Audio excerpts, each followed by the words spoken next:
খবর সময় বাংলা লাইভে আমাদের সমস্ত ভিউয়ার্সদেরকে স্বাগত। আবারও সেই স্থান থেকে আপনাদের সঙ্গে আমরা সরাসরি যুক্ত হলাম। গতকাল এখান থেকেই আমরা যুক্ত হয়েছিলাম বিকেলবেলায় ইস্টার্ন বাইপাস সংলগ্ন শিলিগুড়ির যে চেকপোস্ট সংলগ্ন যে আমাদের এখানে বাংলা বাজার রয়েছে, সেই বাংলা বাজারে ভয়াবহ অগ্নিকাণ্ডের দৃশ্য আপনাদের সঙ্গে আমরা সরাসরি ভাগ করে নিয়েছিলাম। এই মুহূর্তে ক্ষতিগ্রস্ত যে দোকানগুলো রয়েছে সেই দোকানের সামনে আমি এই মুহূর্তে দাঁড়িয়ে রয়েছি এবং দেখতেই পাচ্ছেন যে এই মুহূর্তে দোকানের যে সমস্ত পুড়ে যাওয়া জিনিসপত্র রয়েছে সেগুলোকে উঠিয়ে নিয়ে যাওয়া হচ্ছে এবং পুরোপুরি গতকাল যখন আমরা দেখেছিলাম কিভাবে আগুন পুরোপুরি গ্রাস করেছিল এখানের আশেপাশের অন্যান্য দোকানগুলোতেও। তবে এই মুহূর্তে আমরা দোকানের যিনি মালিক, অর্থাৎ এই বড় যে দোকানটি আপনারা সামনে দেখতে পাচ্ছেন একেবারে ক্যামেরার সামনে, সেই দোকানের যিনি মালিক রয়েছেন তার সঙ্গে আমরা একটু কথা বলে জানার চেষ্টা করি যে তিনি কি বলছেন। একটু এই পাশটায় আপনি দাঁড়ান। आपका नाम? मेरा नाम सूरज छेत्री। अच्छा, ये मैंने क्या दुकान था? ये आपका गिफ्ट का आइटम था, बर्तन का दुकान था, डिस्पोजल था, हाँ। सारा चीज मिलता था। अच्छा, तो जब आग लगा था तब आप घटनास्थल में थे क्या? नहीं थे हम। आप नहीं थे, आपको पता चला बाद में आप आए। तो कितना नुकसान हुआ है आपका? नुकसान तो अभी हिसाब किया नहीं है मैडम, अभी देख रहे हैं, देख ही सकती है, सारा जल चुका है, जो कि इधर दिखा सकती है आप, पूरा लोड हो रहा है अभी। हाँ हाँ, सारे कुछ भी नहीं बचा अभी तक, तो कुछ भी नहीं। तो प्रशासन की तरफ से कोई आया है अब तक? अभी तक तो कोई आया नहीं है। दीदी आई थी सुबह, हाँ। 42 नंबर वार्ड की, हाँ, काउंसिलर दीदी, हाँ। तो बोल के गई है, देखें अभी क्या होता है, कल मीटिंग भी है। अच्छा, उसके बाद ही मालूम चलेगा कि क्या होगा।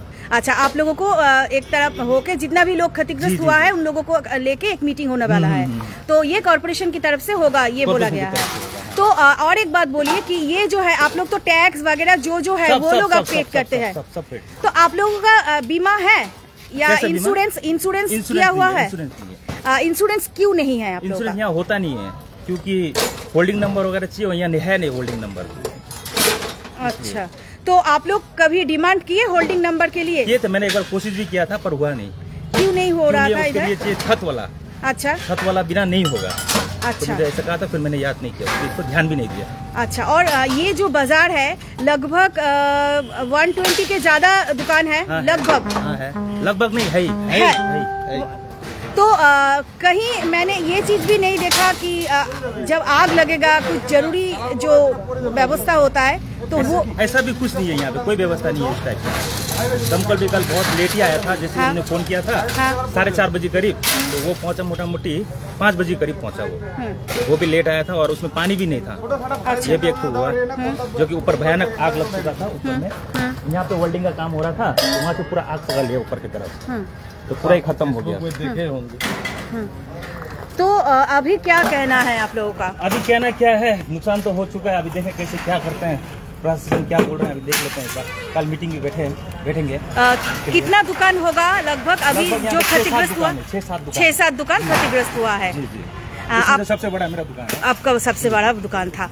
आपका नाम बोला क्या? मेरा नाम सूरज छेत्री। सूरज भैया। तो हम लोग सूरज भैया से बात कर लिया এবং আমরা যে এখানে কালকে দেখেছিলাম, আবারও বলবো, ইস্টার্ন বাইপাস অর্থাৎ শিলিগুড়ির ইস্টার্ন বাইপাস চেকপোস্ট সংলগ্ন যে এলাকা যেখানে বাংলা বাজার বলে পরিচিত, সেই এলাকার যে ভয়াবহ আগুন, সেই আগুনের অগ্নিকাণ্ডের দৃশ্য সরাসরি আপনাদের সঙ্গে আমরা ভাগ করে নিয়েছিলাম এবং এই মুহূর্তে যে আগুন লেগে যে সমস্ত সামগ্রী পুরোপুরি নষ্ট হয়ে গিয়েছে সেই সামগ্রীগুলোকে তুলে নিয়ে যাওয়ার তারা প্রক্রিয়া শুরু করেছেন।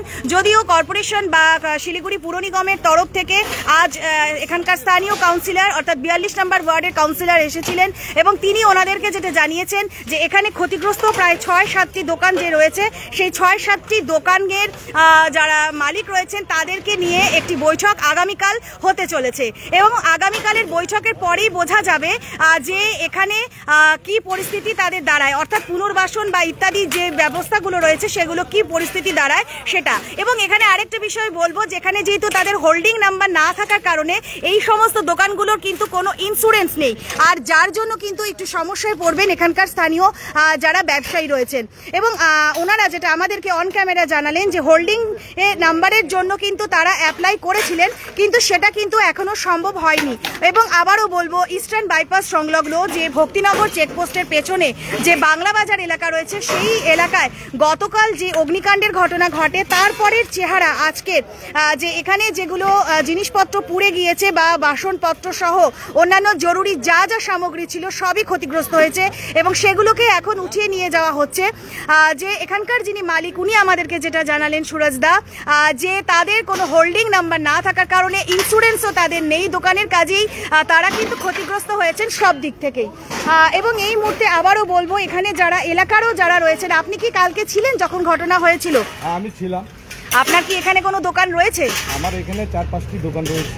4-5টা দোকান রয়েছে আপনার। তো যখন এরকম পরিস্থিতি হলো তখন আপনারা কি করলেন? চটজলদি সেই মুহূর্তে কি করেছিলেন?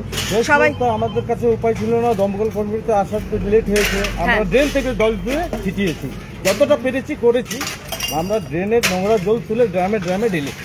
তো এটা যেটা আরেকটা যেটা সমস্যা এখানের যে ইন্স্যুরেন্স কারণ নেই, তো এটাও একটা বিপদ যে পুরোপুরি ক্ষতি হয়েছে জায়গাটার এবং তারা কিন্তু কোনো ইন্স্যুরেন্স ক্লেম করতে পারছেন না। তো আপনারা যারা স্থানীয় ব্যবসায়ী কি বলবেন এ ব্যাপারে? আমরা কালকে একটা মিটিং ডেকেছি, আমাদের যে সেক্রেটারি বাবু আছেন উনি আজকে নেই, ওনার শরীর অসুস্থ, উনি আজকে আসতে পারবেন না। উনি ফোনের মাধ্যমে জানালেন যে কালকে 11টার দিকে উনি আসবেন, আর আমাদেরকে বলে দিয়েছেন যে 11টার দিকে সবাই আসবেন। 120টা দোকান রয়েছে আমাদের বাজারে, সবাই মিলে বসে তারপরে কি মীমাংসা হয় তারপরে আমরা একটা সিদ্ধান্ত নেব। আচ্ছা, থেকে কি করা যায়। এবং এটা বাংলা বাজারে কিন্তু এই প্রথমবার নয়, এর আগেও ঘটেছিল এমন ঘটনা।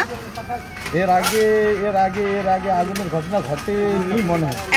একবার হয়েছিল, হয়নি এর আগে হয়নি। আচ্ছা, এর আগে হয়নি, এটাই প্রথম।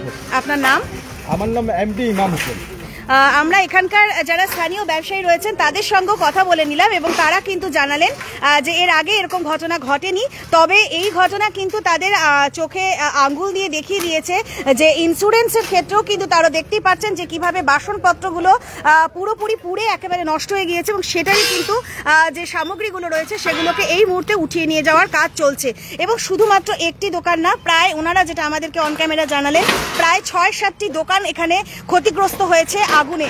এবং একটি দোকান যেটা বড় দোকান রয়েছে, সুরজ ছেত্রী যার নাম, যিনি এই দোকানের মালিক, তিনি কিন্তু জানালেন যে পুরোপুরি তার যে দোকানটি রয়েছে সেটি কিন্তু একেবারে পুরোপুরি ক্ষতিগ্রস্ত হয়েছে। আগামীকাল অর্থাৎ আগামীকাল শিলিগুড়ি কর্পোরেশনের তরফ থেকে একটি বৈঠক রয়েছে এবং সেই বৈঠকের পরেই কি সিদ্ধান্ত গৃহীত হয় সেটাই এখন দেখার অপেক্ষায় রয়েছে এখানকার বাসিন্দারা।